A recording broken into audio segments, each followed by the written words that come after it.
Hey guys, Boris Haas from BK Forex. Welcome to our daily Forex technicals for 6/14/13. As always, trading Forex and margin carries a high level risk may not suitable for all investors. I ask you to read this disclaimer very carefully, understand all the risks associated with trading Forex on margin, seek advice from a financial advisor if you have any doubts. Well, I think the story of the day today, obviously, and going into tonight, is there going to be more dollar weakness. Dollar weakness was very much in play today all across the board as North American session really came to the forefront, and you saw the dollar sell off basically against everybody. So the euro now is trading. This is on the hourly basis. We tapped almost 3,400 early in Europe, came back off of it, and then came right back now towards it. I think obviously 34 becomes a very very key level um, for us to break out. If we can take out the 34s, you go back, you look at the dailies on the euro.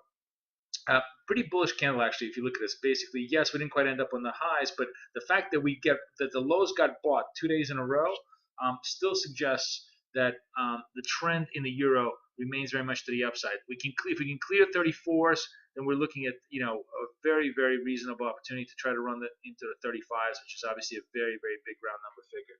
So I think that's kind of surprising almost to anybody who's followed it, in the sense that the euro has been so resilient against a very, very lackluster backdrop economically. And it's just a sign, I think, of the fact that there's a lot of rotation out of the dollar, as the question of Fed tapering, the question of U.S. growth still remains very much an open question in many ways.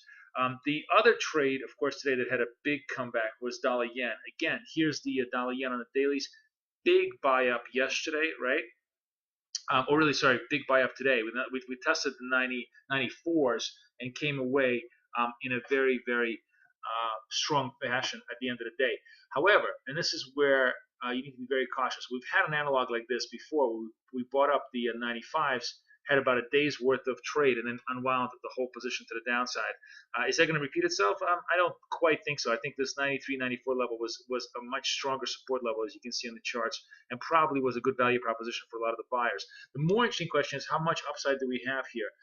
A 96 looks a little bit chunky, but really I think this whole 97, 98 becomes a very, very big resistance corridor. Let's look at the 4-hour charts, and you can kind of see and how this whole 96, 97 is going to be a big struggle for the bulls to kind of take out in one swoop fashion.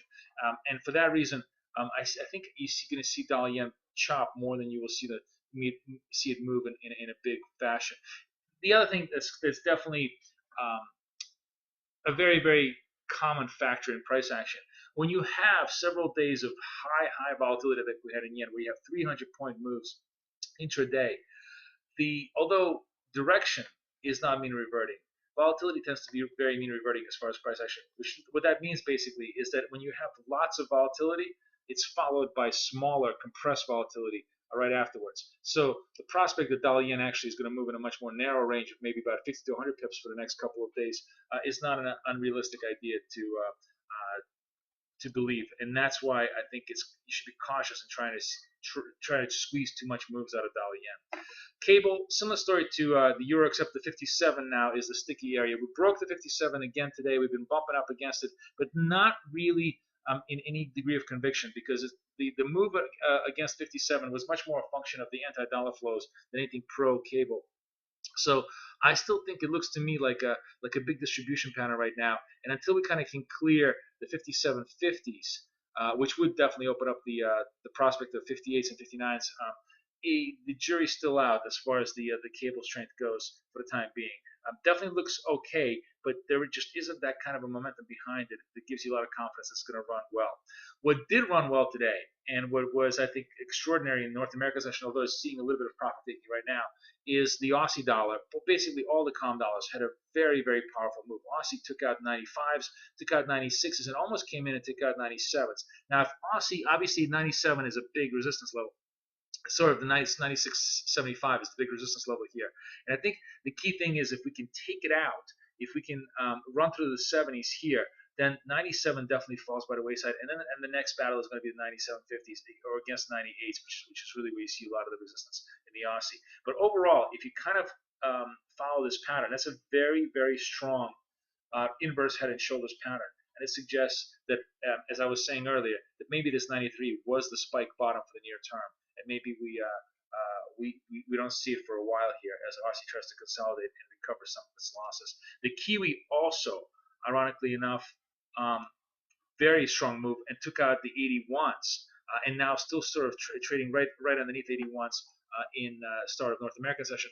Bottom line, I think going into today's session, all these key levels are going to be very interesting to watch. It's going to be very interesting to watch the 97s in the Aussie, 81s in the Kiwi, 134s in the Euro, 57s in cable, and to some extent 96s, 97s in dollar yen. That's pretty much how the week is going to shape up and how it's going to roll out. Wishing you guys the best of luck and the best of trading. This is Boris Schlossberg for BK Forex. Over and out.